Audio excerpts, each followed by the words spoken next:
Andrew, can we pause there because I've locked my wife out of the... Yes, we can. Please leave that in. That is definitely staying in. Yeah. It's like the backdoor quest, the backdoor comment earlier. Oh dear.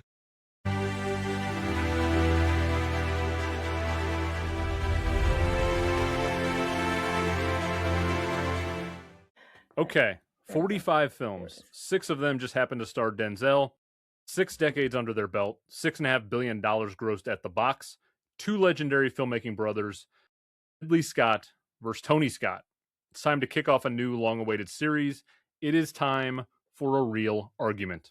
I'm Andrew, and we're back with more RevAlmanac content. Let me introduce you to the 2 people here to support Ridley Scott as the better sibling in this battle. The concept of a fight isn't alien to these 2 either. She is Heather from the House of Stewart, and he is Carl from Movie The Needle. Welcome to the Gladiators Arena. I said Carl. You said Carl. Of course I did. Just shows how little preps happen. He's actually Simon from Movie The Needle. Hi. Heather and Simon are on a team together. Hi, Heather. Hi, Simon. Hello. Hello. That is just going to show you what's happening for the next hour or so that we're on this conversation. You did say you expected chaos. Yeah, and I'm setting the tempo right away. We didn't expect it in the intro, to be fair, though. No, exactly. I was gonna. That is early chaos. Can't even read my own notes. Okay, in the opposing corner though, I've got the hunger for a battle, and I'm gonna be teaming with Carl from Movie The Needle, a real man on fire to defend the merits of Tony Scott. Carl, are you ready for this? I know you are. I'm ready. Okay, I'm not. So thank goodness I've got Carl. I picked the right team for this one. With this being the very first real argument episode, let me set the stage for you, the viewer, the listener, wherever you're watching or listening right now. This is going to be a 3-round battle, and your job is simple. You will act as a juror in the trial we are about to have right now. Take your own ideas of these 2 filmmakers and set them aside. Throw them out the window. Your only objective here is to decide which of the 2 teams makes the more compelling case. So round 1 will be for opening arguments, with each team getting 10 minutes to make points in their favor. Round 2 will be for cross-examination, another 10 minutes for each team to go at the points made by their opponents, and then round 3 will be left for closing statements, with each side getting a final 5 minutes to try and win you over. Now, we have all agreed off-air that we are totally okay with shots below the belt, so expect plenty of personal attacks. We are all prepared for this today. With that said, Heather, Carl, Simon, are you ready to let the games begin? My Ready. man. Let's go. Okay, with that, Ridley Scott is the older brother. His name comes first alphabetically. It only makes sense for his team to go first. So what I'm going to do is I'm going to set a little clock over on my end. Heather, Simon, it is up to you for the next 10 minutes to pitch the audience on why Ridley Scott is the superior Scott. Starting on top, as we are going to continue, and Heather's going to kick us off with an opening. Yes. On top. Indeed. Right. Okay, let's go. So, ladies and gentlemen, and everything in between of the jury, we intend to show you something very simple. Ridley Scott is not just a great director, he is a filmmaker who has shaped the grammar of modern cinema. You will hear about world building, visual storytelling, genre mastery, and about the cultural impact of his work. And by the end, we are very confident that you will agree that while Tony Scott is excellent at what we did, we'll patronize you enough, Ridley Scott operates on a level that defined the landscape for everyone else and will last well beyond when he stops working around the age of 120. Simon. Now, we need to just correct things. It's Sir Ridley Scott, and we Sorry. will only accept him being referred to as Sir Ridley Scott. He is a Knight of the Realm. We have to respect that. He has deserved it, as we shall see. So anyway, starting with the patronizing, Tony, he majored. No, he refined and excelled the action thriller.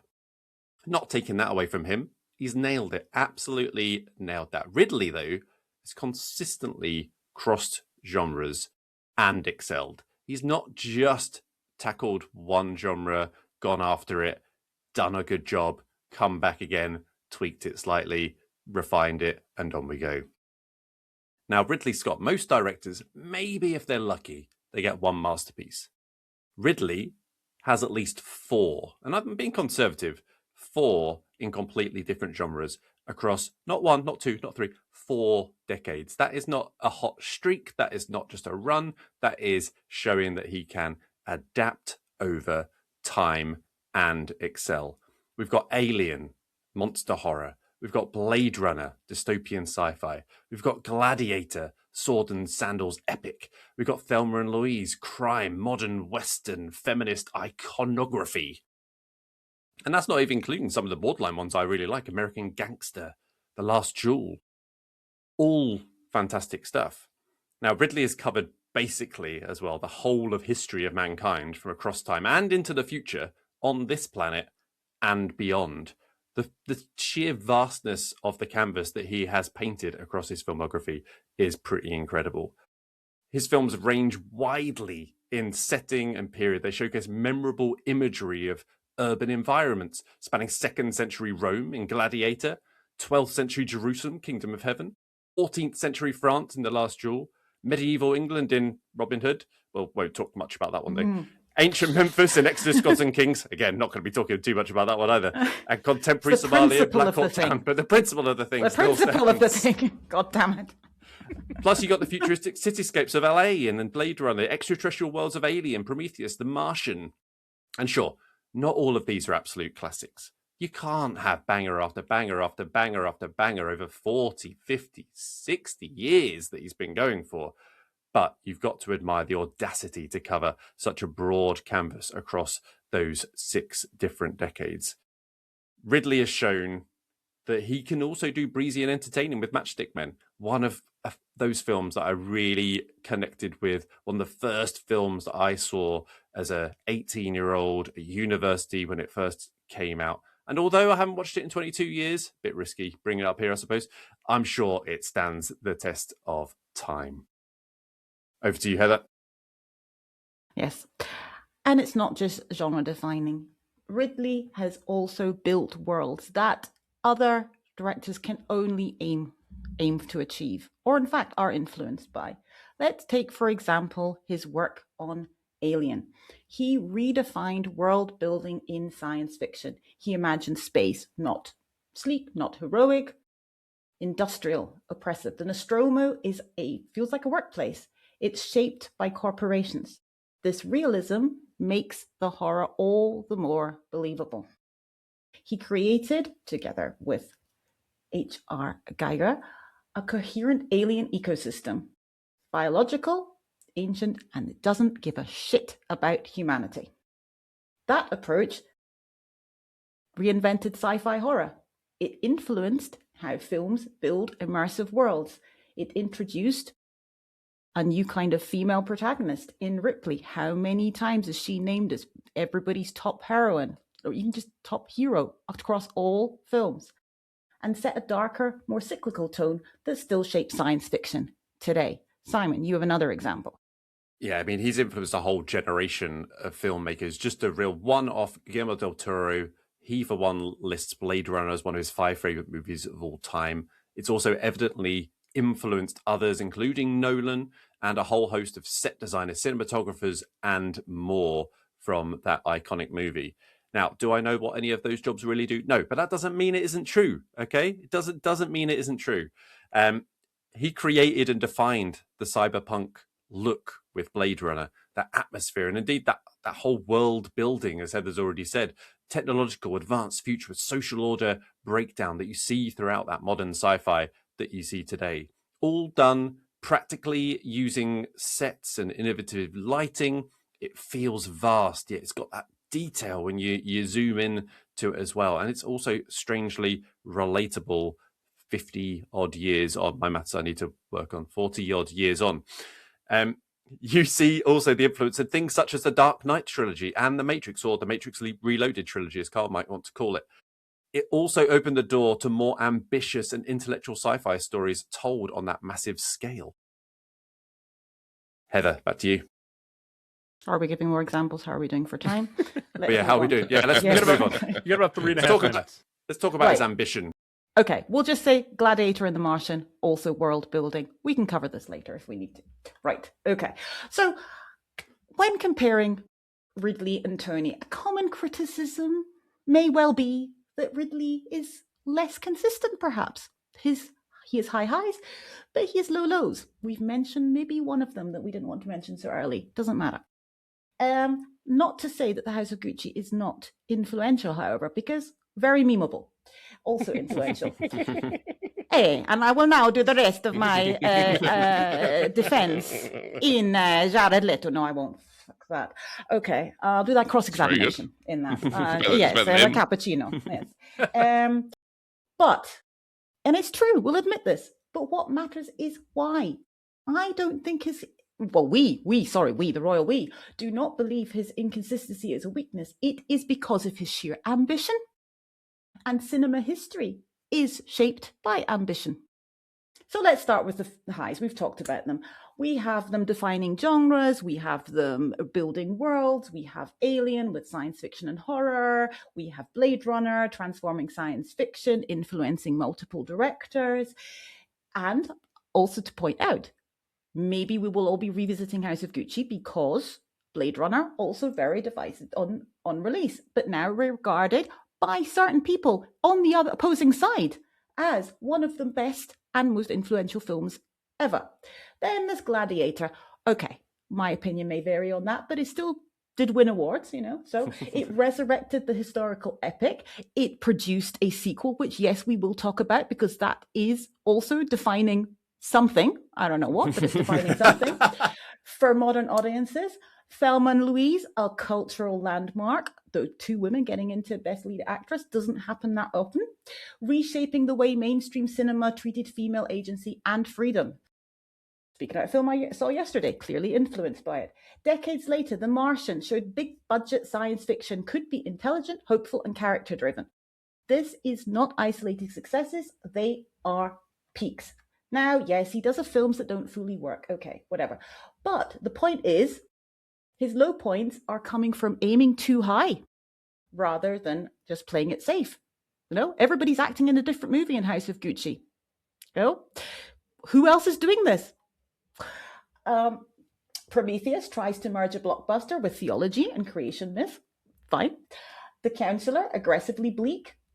Meditation on capitalism. Alien Covenant tries to turn a horror franchise into philosophical tragedy about creators and gods. They may stumble, but at least he's trying. Well done. A+ for effort. Tony Scott is possibly more consistent because he stays within a narrower creative lane. Action, momentum, intensity, and excellent. Let's give him dues. Good for him. Well done, Tony. But consistency does come from restraint, playing it safe. So Ridley Scott's unevenness is coming from risk, changing genres, pushing the envelope, pushing themes, challenging his audience. And history shows that many of his so-called failures, such as Blade Runner, were indeed re-evaluated and reclaimed. And again, one of the favourite films of somebody on the opposing side. Give House of Gucci 20 years, that's what we're saying. That's absolutely what we're saying. The debate is not about averages, it's about legacy. And that is what history remembers. And talking about averages, I've got some data for you. Quick fire data. I mined data. I made spreadsheets. I've done the work, guys. There are charts. It was quite fun, but I realized this is probably getting pretty boring. So I'll make it quick. Letterboxd, okay? We all love Letterboxd. We see it as the ultimate reflection of the truth. 7 of the top 10 combined highest rated films from Tony and Ridley are Ridley Scott's. Just 3 of the 10 are Tony's. IMDb, if you look at the top 15, if you rank them, 11 of those 15 are Ridley Scott's. Only 4 are Tony's. So yes, the highs are higher, but also consistently so. Average Letterboxd, interestingly, if we say that both at 3.4 for both directors. Average IMDb, Ridley has a higher average IMDb, 7 compared to 6.8 across the filmography, a wider, longer filmography over time as well. Now, both Tony and Ridley have seen a general trend down over time. If we're looking at these ratings, Tony, yes, more consistent, but Ridley does have those higher highs. What's interesting, though, is if you take the period where they're both making movies between 1982 and 2012, where Tony Scott just gave up, where they're both making movies, the trend line is almost identical. And you don't see quite a steep decline from Ridders. The fact that he started off with 3 very highly rated movies before Tony had even started making a film, that decline just seems more pronounced. And then we're talking awards. Look, obviously, we all know the Oscars are a pile of shite, but Andrew's made a whole podcast about it. And he does have 3 nominations, Sir Ridley Scott, for Best Director. He's directed the Best Actor winner and a Best Picture winner. And Tony was once nominated for a Critics' Choice Award. Well done, him. Well done, Tony. I'm tempted to let you two talk longer because I think you're making our defense for us, but we will jump in now. Disregard the Blade Runner physical media kit behind me completely. Okay. Over to Carl and myself to build the case for why Tony Scott is the superior brother. Carl, why don't you lead us off? Thank you very much, Andrew. This case argues that Tony Scott has the stronger overall filmography. And you might credit Ridley Scott with the higher peaks and greater prestige. I'm not sure I completely buy that, to be honest. But this analysis demonstrates that Tony Scott delivers a more consistent, commercially effective and culturally lived-in body of work. And when judged across full filmographies rather than isolated masterpieces, Tony Scott's films prove more reliable, more rewatchable, and more connected to audiences. This is not a claim about who made the single greatest film. It is a claim about whose career, taken as a whole, holds up better. And I would just like to say that Carl and I, mostly Carl, have outlined for you the strategic aim and approach for how we came to this. The aim of this case is to define and defend what better filmography actually means. And the core criteria that we've come up with: consistency across career, rewatchability and audience engagement, commercial performance, adjusted for inflation, mind you, cultural presence and longevity, balanced performance across multiple metrics, box office, critical, awards, etc. We are also going to deprioritize some factors that everyone else seems to always include, those being awards as primary indicators of quality, prestige bias towards historical epics or serious drama, get real people, and overweighting a very small number of landmark films. I think we can all agree that Ridley Scott's best movies were his very first ones. I think we need to define the directors and what sets them apart. And for me, Tony Scott, and Heather, you made this point wonderfully as well. Tony Scott is defined by momentum, immediacy, sensory impact, emotional propulsion. His films are rarely interested in detached observation. They are built to be felt. He prioritizes velocity, rhythm, atmosphere, emotional urgency, aggression at times, of course. But even when working within studio genre frameworks, Tony Scott still injects his films with a visceral, almost musical energy. His best work turns action into emotional expression. I'm going to kick off with the first film, I think, that demonstrates this, and I'll pass back over to Andrew. But Top Gun. Oh, Top Gun. The Adrenaline Architect. This is Tony Scott first fully weaponizing that velocity, that image sensation, musical-driven, visual storytelling, and it defines his ability to create cinema as pure propulsion. Every sequence is engineered for emotional acceleration. Continuing on with another movie of his, Crimson Tide, talk about controlled tension. This movie shows Scott's ability to apply his style to contained dramatic conflict, precise pacing, escalating psychological pressure, rhythm as suspense engine. This proves Tony wasn't just flash, and it didn't always need overblown action. Continuing on, let's go into Enemy of the State, the systems thriller here. One of the clearest examples of Tony Scott's ability to transform exposition-heavy material into kinetic entertainment. Information density without stagnation demonstrates this. Propulsive editorial rhythm in the film and emotional accessibility. This is Tony making paranoia feel alive. Crimson Tide is just two blokes talking, two blokes arguing. What a filmmaker. Man on Fire next. I mean, Man on Fire. Oh, he's almost fully evolved at this stage. It's arguably his purest artistic statement. The emotion is embedded directly into how he's actually constructing those images. This, for me, is fast cut editing done absolutely right. Style is almost expressionist. We've moved a little bit away from realism, and he's building in that emotional sensation into his style. It's absolutely fantastic. I'm going to talk about Unstoppable as well. Unstoppable is a brilliant example of just a stripped back film. It doesn't need mythology. It doesn't need some big operatic scale. There's no big bad villain in it. It's just movement, tension. It's so efficient. And it just demonstrates how refined Tony Scott and his instincts have become at that point. An absolute masterclass in cinematic economy. I would also like to jump in and really quickly talk about why I think Ridley Scott is vastly overrated as a director. He's brilliant, sure, but he's an inconsistent architect. His defining strength is his ability to construct visually rich cinematic worlds. Sure, it's admirable, but it doesn't always translate to being the most rewatchable or even watchable films to begin with. How many times do you find yourself going back and watching Ridley Scott films? Not me, not that often. I'm just saying. Across all of his filmography, several recurring limitations emerge over and over again. Emotional detachment. They're often cold and distancing. Visual dominance over character depth. There's never anything below the surface. Narrative sprawl and pacing inconsistencies throughout. In Blade Runner, look, it's revered now, but it wasn't always that way. It is visually stunning. It is distant. It's cold. You admire it more than you connect with it. There might be a version out there that you do connect with. We'll come on to that. Prometheus, very thin character connection. Good setup. No emotional payoff. Again, very clinical. I'm going to jump ahead a little bit also, and I just want to talk about the problem for me with Ridley Scott, the biggest problem for me with Ridley Scott. We got to talk about the director's cuts, people, okay? One of the clearest recurring themes in Ridley Scott's career is the sheer amount of director's cuts this man makes. Several films are defended by appealing to alternate versions. 11 of his films, which include nearly all of his most revered works, have often multiple director's cuts. More than 1 in 3 of his films have a director's cut. If multiple key films require post-release revision to realize the full potential, what does that say about the strength of the original filmography as released theatrically? This is not just trivial criticism. This speaks to a recurring issue of narrative clarity and discipline by a director. Absolutely. Robin Hood, another one with huge scale, no focus. It doesn't land like Gladiator did. Gladiator, of course, benefited from a couple of director's cuts as well.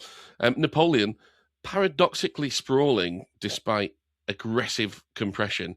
Okay, so Ridley, as ever, doing what he thinks would look cool, regardless of historical accuracy, regardless of whether or not it works for actually telling a story. And he attempts to cover way too much whilst emotionally landing too little.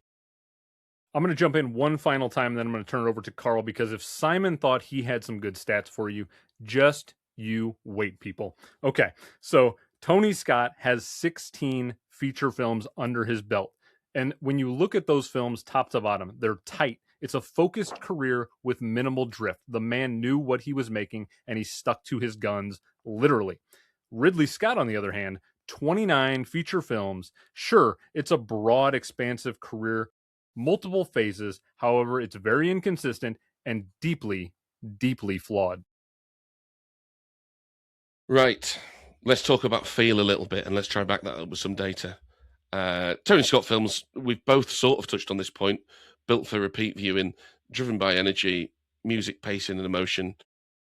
They're also half an hour, 20 minutes shorter on average than Ridley Scott films, which is a real issue and a major factor as to why you simply, for all you like to talk about them, do not revisit Ridley Scott's works as often as you may think. Box office is a really pure expression of how audiences connect with a movie. Now adjusted figures, of course, to try and make some sort of comparison. You would tend to think that because of the more prestige and bigger hits that Ridley has in his back catalogue, that the box office favours Ridley. In fact, that's not quite right. So Tony Scott averages out around 365 million per film, Ridley at 359. That's very, very close. Median, which is far more important if we're trying to address a body of work rather than just a couple of films that you might pick out to try and make your point. Median is not that close at all. Tony Scott is 291 per film. Ridley is 238 per film. Now, average budget is a factor as well. Tony has an average budget across his feature films of 50 million, Ridley of 75, okay? So Tony is working on 2/3 of the budget. This isn't which director delivered the best return on the investment for the studio, but budget speaks to marketing. So the house is stacked with Ridley to go and achieve, and yet people vote with their feet. More people go and see Tony Scott films. Ultimate Movie Rankings, great website. They do all sorts of cool write-ups and lists and analytics on there and stuff. They also have their own sort of algorithmic ranking where they combine box office critical reception and awards recognition. So they're looking at all the Metascore numbers and all that sort of stuff. Check them out. It's worth it. It's worth a while. They can reduce the average scores for Tony and Ridley down to a single number. And on the mean, Tony's coming out with 72.2 and Ridley's coming out with 76.2. You might think that feels about right, again, given the prestige and the high points of Ridley's career. But the median, again, favours Tony. 85.9 to 82.8. Even when factoring in that awards, which we were very patronisingly said, Tony, didn't he do well getting his one little nod there? And the critical reception, Tony is still not only holding his own, he's coming out on top in the important measures. And I believe that is the end of our initial case for why Tony Scott is the superior brother. Now let's flip it back over to Heather and Simon again. You've got another 10 minutes or so. If you want to cross-examine Carl and myself and any of the points we have made, feel free to jump in and we'll take the gloves off now and we'll really get a little feisty. Good stuff. This is going to be completely disorganized. This is a lot harder to plan for, so we'll see how this goes. But it's there we go. It's really easy when you're reading shit out. But we'll see. One of the, I think, the main points that was pointed out here repeatedly, again and again, lack of substance to go there. I guess you have to go over the same point again. But rewatchability. Andrew, not even on triple speed? No? No? Okay, fine. You cunt. Fine. Yeah, sure.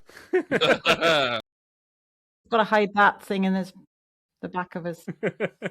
No, I mean, I agree. Like, Tony Scott films, incredibly rewatchable. Like, you can put on that film, switch off your brain and watch those films at any point in time that you wish. You don't need to think about those at all. You can just put them on, away you go. Sure, I will rewatch a Tony Scott film plenty of times. No problem with that.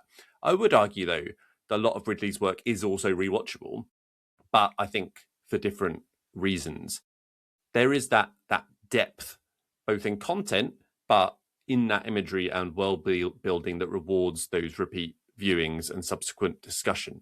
Now, Carl, you mentioned there that actually, how often do you rewatch them rather than just talk about them? I think that's a huge part of Ridley's strength, right? There is stuff to talk about. There is so much more debate on there regarding what's going on in Ridley's films than that will happen. That will happen if you keep putting out multiple versions of the same film. To be fair, that will happen. We cannot control studio interference, as you say. When they're providing all of that money, they're going to want that degree of control. It's something you have to take back. What it matters though is that he isn't settling for the substandard product. When he can, he will come back and he will refine that and release his true vision. Not a refined piece over time that he's corrected based on audience feedback. No, he is getting out there his true vision that should have been there had the studios got the fuck out of the way. Now, as an example with that rewatchability, Alien is a prime example that I can use personally here. So I've just thought that was fine until a recent rewatch, but Jesus Christ, there's so much more going on than I initially realized with that. And I think that isn't, I know we're coming back to Alien and we're coming back to Blade Runner. Of course, they're the big hitters. You mentioned Top Gun, Crimson Tide, Enemy of the State, the obviously peaks that are for Tony Scott. We're going to keep coming back to the highs to use those examples. But the rewatchability comes from finding those intricate details, those additions that you didn't spot the first time because there are layers and there's depth to it. I'm not sure I've rewatched a Tony Scott film and found anything different to on that first viewing. Enjoyable, yes. Engaging, yes. Kinetic, definitely. But is there the added depth that rewards the repeat viewings with actually revealing more rather than just hitting the greatest hits? Heather, do you want to come in on anything here? I wanted to pick up as well on the emotional connection as well. I see your point. However, I would argue that Ridley also has characters where you do feel emotionally connected. Thelma and Louise, Ripley, Maximus, again. But, I mean, quite frankly, also, Tony has characters that you're not necessarily rooting for. Maverick is a shit. He is a completely arrogant tosser who disobeys all the rules. Quite frankly, he probably deserves to be taken down a rung or two. So, and while we're on the subject of women, I wouldn't say that either of them necessarily are incredible in that, but at least this is gold. Keep going. No, okay, I'm ready to stop. I mean, I will agree. I think James Cameron did a fantastic job with the character of Ripley. He really built on that. That. And a film I happen to know that you personally prefer, actually, Simon. No, didn't say prefer. Where about Thelma and Louise, really where are consistently, and well-known female-led films. Yeah, we've got Domino, to be fair. Tony Scott did Domino. That's one of his... You haven't mentioned Domino, actually, to be fair. I don't know why you've not mentioned Well, that's because he hates women. So. Yeah. Look, Domino's a low point. We're not pretending they don't exist, but, I'm just going to keep saying... You're fully recognising... Or 7 other movies that are definitely worse than Domino out of Ripley's. So. Fully recognise. No, and we have got to not fall into the trap of comparing Tony's strongest moments to Ridley's weakest. That happens. No, I think I was comparing median a lot, if you'd paid attention, actually. I was going for very much Look, I most get representative. statistics. I know what statistics are. They're selective to support your case. I did the same. You've done the same. You pick median, it better supports your case than mean. That's fine. I understand that. Now, if you do match up strength to strength rather than comparing strongest to weakest, there is clearly only one winner. I do want to pick up on the kinetic style or the velocity that you talked about with Can I just say, Simon, there. in interest of defending myself, in box office, there actually wasn't, even though strength to strength using mean, Tony still won there. Only very slightly, I'll grant you, but you'll have your time. Yeah. Although, right, I will freely admit that he does create that velocity, Tony Scott. But to use Unstoppable as an example of that, it can become a little bit exhausting. His style that he brings that. Yes, he does. He uses his style there to elevate what could be quite a very linear, straight down the tracks, you might say, storyline. But I would say that his style, although it elevates it, when you step back, it is somewhat ridiculous. And actually, I think his style started to become a little bit of a parody of itself as you get into his latest style with the quick cuts and the velocity. Now, we've talked about his ability to really crank out that fantastic action thriller, and he knows what he was making. I think was your point. He knows the story he's making, and that's because he makes the same movie. Top Gun in a car, Top Gun in a sub, Top Gun on a train. It's all the same thing. I mean, he's covered most of the modes of transport. To be fair, not sure which one he's missed yet. A boat. Has he done a boat? What strange criticism that is. He's made an awesome film, and then he made another awesome film in a different mode of transport, and then he made another awesome film in a different mode of transport. What strange. You're right. He should have made more films like House of Gucci. Different films would have been nicer. That's all I'm saying. Just show the breadth. Heather, I've talked enough. You hit them where it hurts. Talk about length. Go on. Carl loves talking. Carl, hit them where it hurts, and you say talk about length. Exactly. Yeah. Wow. Carl doesn't usually have an aversion to length, although he's very insecure about it, as shown in that argument.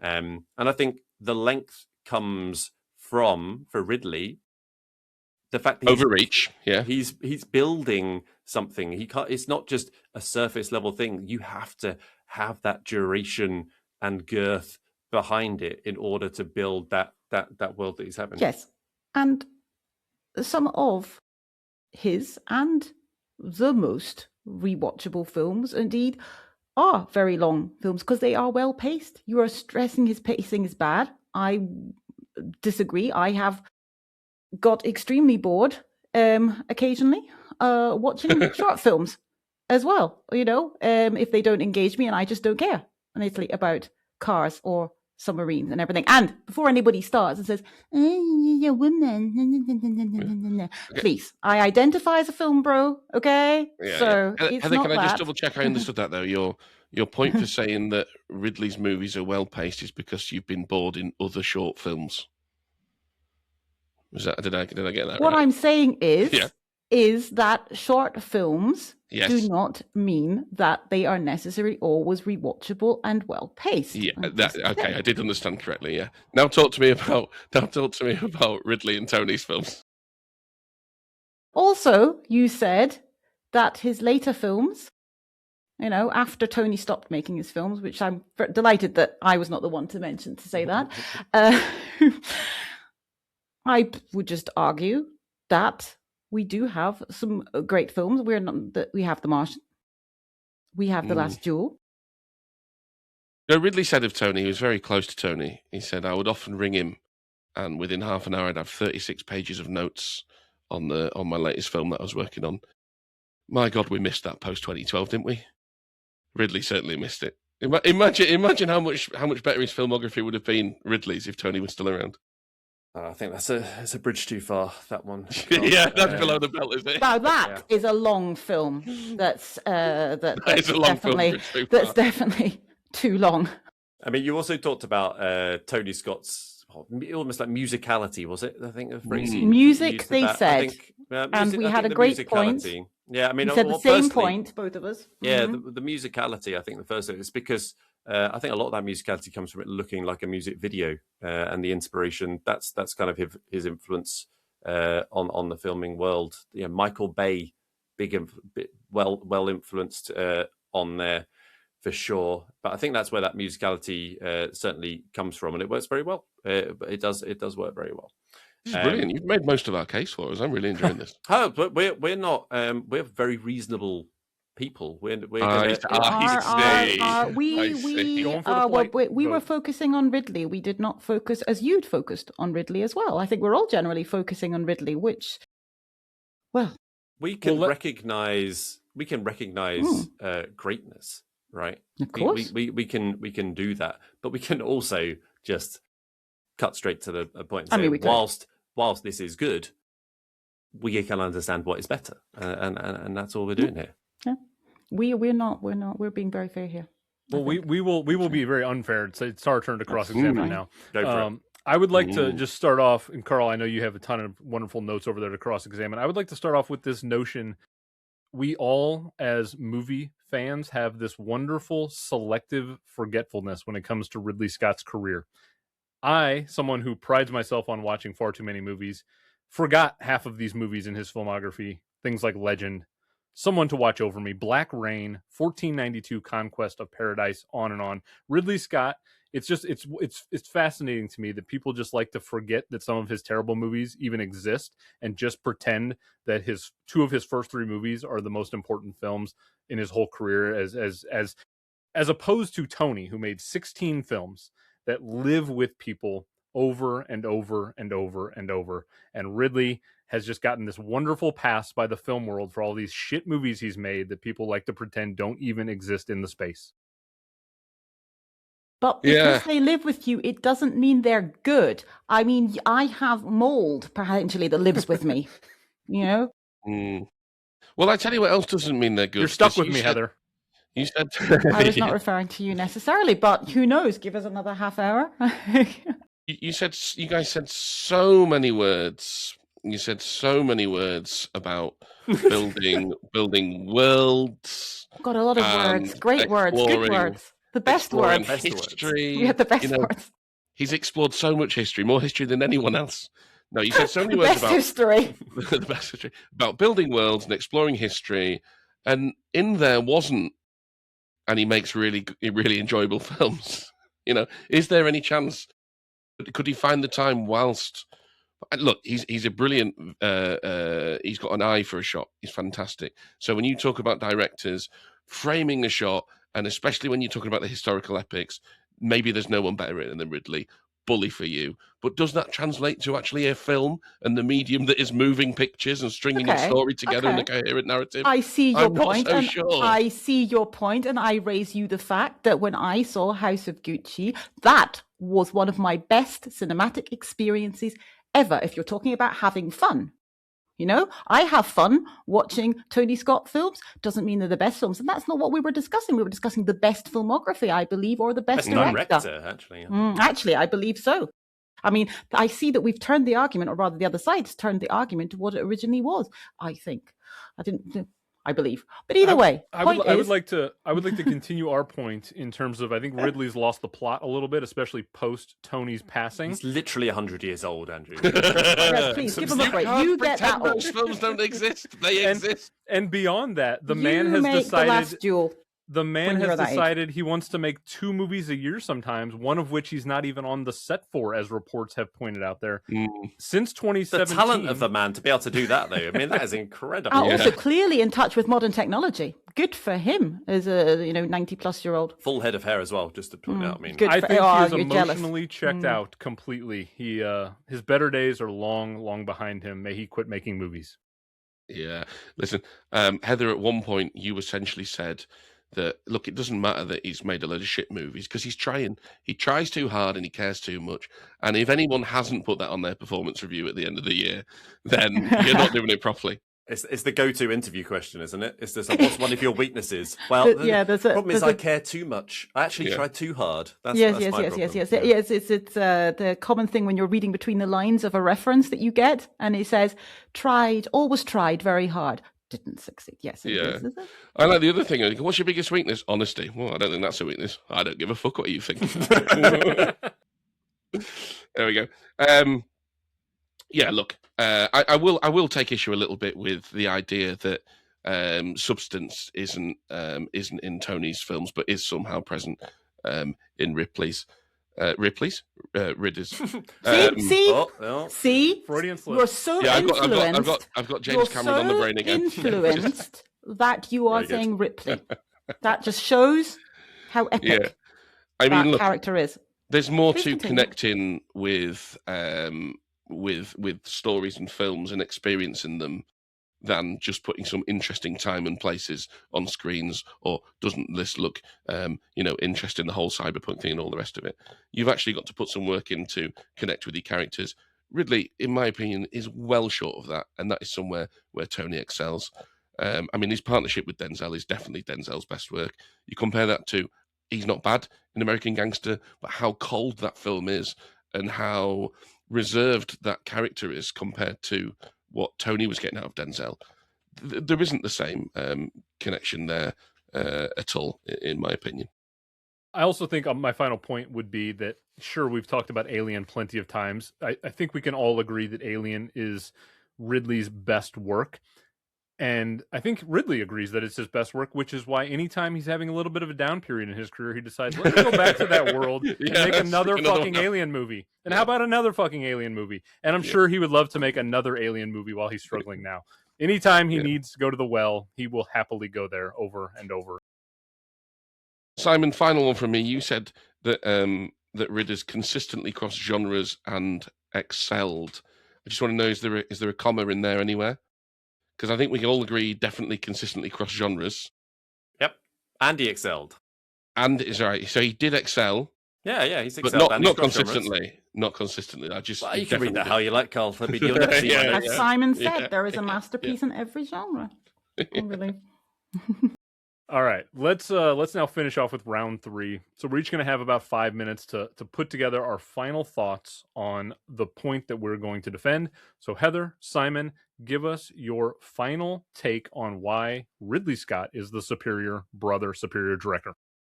So we will focus on Sir Ridley Scott, his proper name. We're not going to spend our time on Tony Scott. Sir Ridley Scott is a knight for a reason. He has not only endured consistently over 6 decades, but excelled and influenced his peers and the next generation. His ambition, even audacity, you could call it, to tackle such a wide range of genres and settings, both time and place, is a marvel to behold, even at the age of 118 that he is already.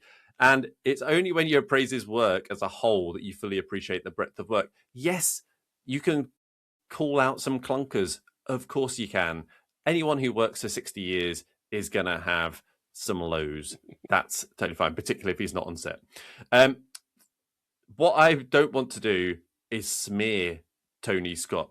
You've heard the smear tactics from Andrew and Carl, but just like the windscreen smear from the councillor, I urge you to put it out of your mind, good people. There's a reason he's still working today at the age of 99, 109. 118, you said a minute ago. That fire that burned when he first burst onto the scene, like a xenomorph bursting through a chest, is still on display. He's still working with the biggest stars in the modern era, both up and coming and established. He's got those actors who still want to work with a great. Are they all masterpieces? Of course not. But we've demonstrated today that Ridders, or Sir Ridders, as we should really call him, has multiple masterpieces that are going to stand the test of time. These are films that, as podcasters, we have a duty to champion anything that allows us to speak more. And Ridley Scott films certainly allow us to do that. Now, we have recognised Tony Scott's talent and skill, his ability to crank out consistently enjoyable, high-quality action thrillers. But you also have to recognise that this is a narrow peak compared to Sir Ridley's mountainous range. Ridley hasn't just done action thriller in planes, trains, automobiles, submarines. He's conquered pretty much every genre and set the standard in some of these, and there's barely a century in human history he hasn't covered.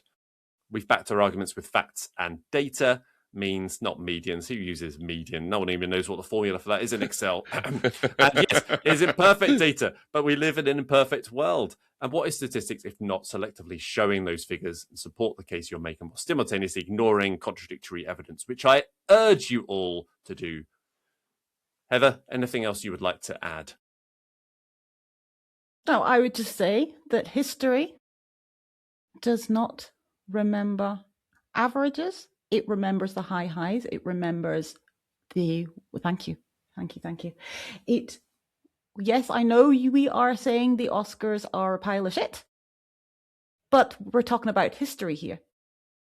Who remembers Gladiator? And I think a lot of people do agree that Gladiator is actually one of a good Best Picture winner. Generally acknowledged as such. Many award nominations. I know we don't care, but we're talking about history, as Simon just said, and that's what history remembers.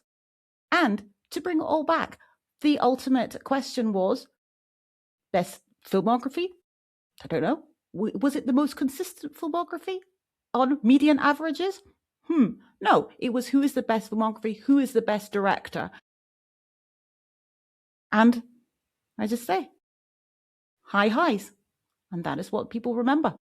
A lot of talking, not a Ladies lot of and watching. gentlemen, We had 5 minutes. jury. We're supposed to talk in 5 minutes, Carl. That's the whole point. We wouldn't sit here for 5 minutes. We could literally, possibly have just made our case in one sentence, but we had to fill the air because, Andrew told us to. That's Yes, we told us to, and we always do what we're told. So, I think the defence rests for Sir Ridley Scott. Well, before we make our final prosecution on why we are the victors here, let me go to your point, Heather, really quickly about history. So, if not for Tony Scott making the wonderful film Top Gun, lest you not forget, we don't get Top Gun Maverick in 2022. We Film don't you get hate. cinema being saved. Thank you very much. So for everyone out there that loves going to the theater and that wonderful theatrical experience, thank you. And you can thank Tony Scott and you can thank Carl and myself by giving us your vote. Carl, take it away with our final remarks. Thank you very much, Andrew. Look, to take this argument on negatively for a moment, if I may, Ridley's lows are low and they drag his filmography down in a way that we just do not see with Tony. Tactic. That's absolutely fine with it. The Fear-mongering. Counselor is a huge drag. House of Gucci is boring at best and a laughing stock at worst. Fun. You thought Napoleon was a bad historical epic, and then he shits all over his own legacy with Gladiator 2. Fun. And even if, as I'm listing these films, you're thinking to yourself, well, they're not that bad, or, well, I actually quite like that one, I'll just say a good year at you. You love There a good is- year. You there- love a there good are year. so It's in your many top 5 turkeys. Ridley Scott films. There are so many turkeys in his back catalogue. We will find some common ground at some point on here. And the best way to characterise Ridley's output in the back half of his career is Nurse, he's out of bed again. That not knowing when to stop doesn't just shape the end of his career, but it's also present in some of his earlier successful movies too, namely in the fact that every film of his is too bloody long, and for reasons that you might not normally stop to think about. You might talk about these films a lot, Heather, but you don't watch them a lot because they're just not that watchable. So whilst we can list films like Gladiator, American Gangster, Black Hawk Down, even Thelma and Louise, the reality is they sit better in the memory than they do on the screen. Now, to take this argument on positively, if I may. Yes, I was going to say, because... This is far from just a question of Ridley's misses dragging his average down. Tony's highs can live with anyone. Or median. Denzel's best work is with Tony. Tony has created an icon with Denzel Washington. Speaking of icons... Sorry, created Denzel Washington? Just pure bullshit. His best work is like definitely with Tony Scott. His best work is definitely with Tony Scott. Well, you should have brought me April Fool's, Carl. Speaking of icons, Tony launches Tom Cruise. That's possibly the biggest movie star of all time. Now you're just taking the piss. He'd done one feature-length film before that in Risky Business that of any notoriety, and Top Gun was actually his first major box office success. So he launches Tom Cruise, the movie star to end them all. And he gets great performances out of established stars too. Redford, Hackman, Christopher Walken. These collaborations don't just yield hidden gems like Spy Game or True Romance. Like, we're not talking about some indie director who has a decent catalogue if you look closely. He pops out Top Gun, Days of Thunder, Crimson Tide, which are definitive films of their genre. And we've shown with some of the data that cinema goers agree. But more than that, Tony's movies connect, endure. They lend themselves better to actually watching rather than talking about them, whereas Ridley's movies can be seen, admired, and then put down. Tony Scott, simply more watchable because ultimately his movies are more enjoyable. There we are. Both sides have made their case, and now we turn it over to you to make the final verdict on who wins this real argument. Be sure to check your eyes on the RevAlmanac social media pages in the coming days where the vote will take place. It's up to you. Again, I don't care what you think about Tony Scott or Ridley Scott. Your job is to determine which of us made the best argument in terms of their director. So we'll look forward to seeing how that vote goes, and that's going to do it for us. Bye.